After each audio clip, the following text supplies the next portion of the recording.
In this lesson, you are going to learn the fundamentals of animating in After Effects using keyframes.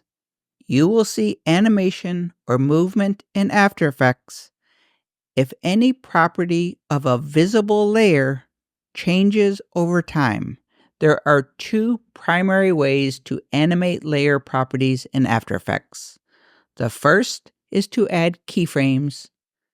The second method, which is a little bit more advanced, is to add what are called expressions. This is just snippets of code.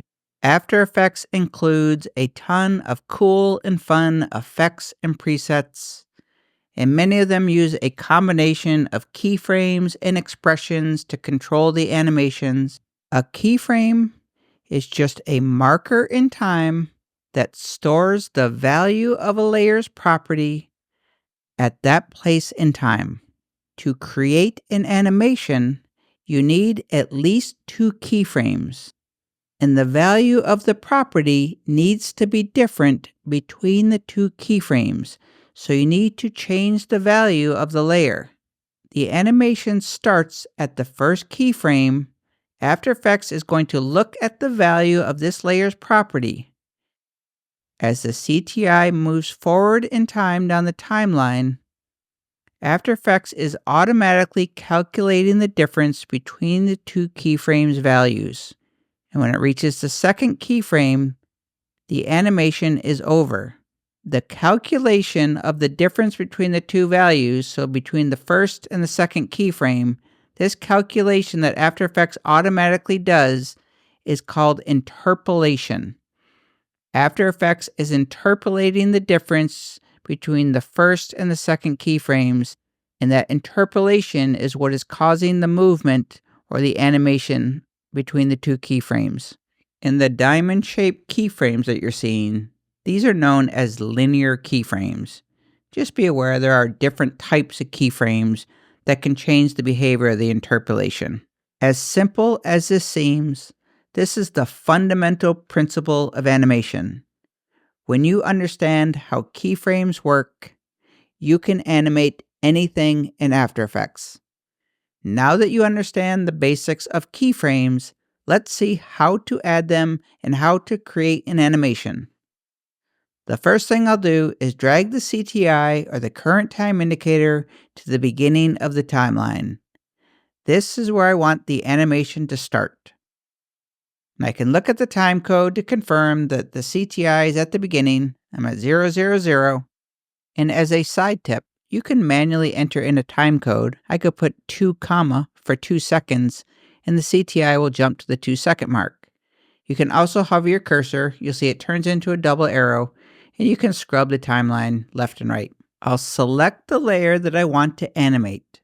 I can see by the bounding box or the handles that I have the right layer selected. I can also just toggle on and off the visibility by clicking on the little eyeball to confirm. To reveal or show a layer's properties, just click on the little arrow next to the color swatch to twirl open the layer. I'll click the triangle to show the transform properties.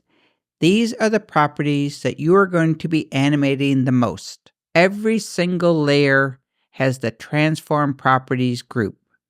You are going to learn a ton of keyboard shortcuts as you start using After Effects, but probably none are more important than learning the keyboard shortcuts for the transform properties. A for anchor point, P for position, S for scale, R for rotation, T for opacity. You may have noticed when you use the keyboard shortcuts, so if I tap A for anchor point, all of the other transform properties disappear. I'll tap P for position. Now I see position, but where did the anchor point go? This can be really confusing at first, but to quickly bring back all of the other transform properties, just click the triangle to collapse the layer, click it again to expand it.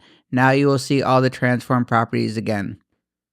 If you press A for anchor point, if you want to show additional transform properties while using keyboard shortcuts, press the Shift key before tapping the keyboard shortcut for another property. So Shift P will bring up position, Shift S for scale, Shift R for rotation, Shift T for opacity. To add keyframes in After Effects, all you need to do is click on the stopwatch next to any property. That is going to add a keyframe wherever the CTI was on the timeline. Click, click, click, click. A keyframe has been added on every one of those transform properties, and you can tell the keyframe has been added as the stopwatch is now highlighted. To remove a keyframe on a property, just click on the stopwatch and that will delete the keyframe from the timeline. You can also just select keyframes and tap the delete key to delete them. A handy little trick if you want to select all keyframes on a property, just click on the property name that will select all keyframes, then you can tap the delete key, and you can do it on multiple properties. Hold Shift key. Now those keyframes are selected, tap the delete key. And I can see just by looking at the stopwatch, there's no highlighted color, so all of the keyframes have been removed. Now let's animate the opacity property for this text layer. It's not necessary, but I'm going to tap T so I only see the opacity property just to remove all distractions.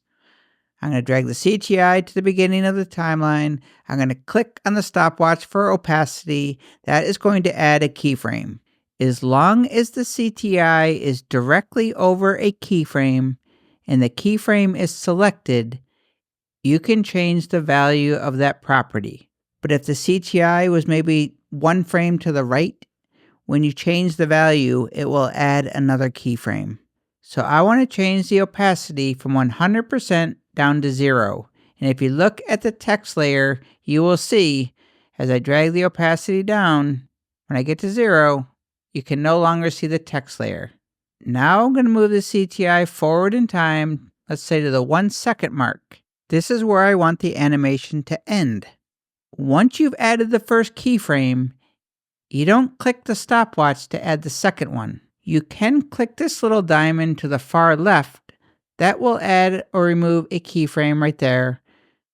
But the easy way is to simply change the value of a property. So when I change this from 0 back to 100, a keyframe was automatically added. I'm going to bring the CTI back in time. As I move the CTI forward in time, you're going to start seeing the text layer appear. It's going from 0 to 100%. And the values in between were automatically calculated by After Effects, or it was interpolated. And now we have an animation. It's as easy as that. And when you tap the spacebar, that is how you preview animations on the timeline. We'll create the exact same animation again, but I'm going to show you a slightly different way to do it. Let's get rid of those keyframes. I'm just going to click on the opacity property. That's going to select the keyframes. I can tap the delete key. This time, I'm going to drag the CTI to the 1 second mark. This is where I want the animation to end. And the text is how I want it at the end. So I'm just going to click the stopwatch next to opacity at 100%. That adds a keyframe. Now I'll drag the CTI to the beginning, or where I want the animation to start, and I'm going to change the opacity down to 0.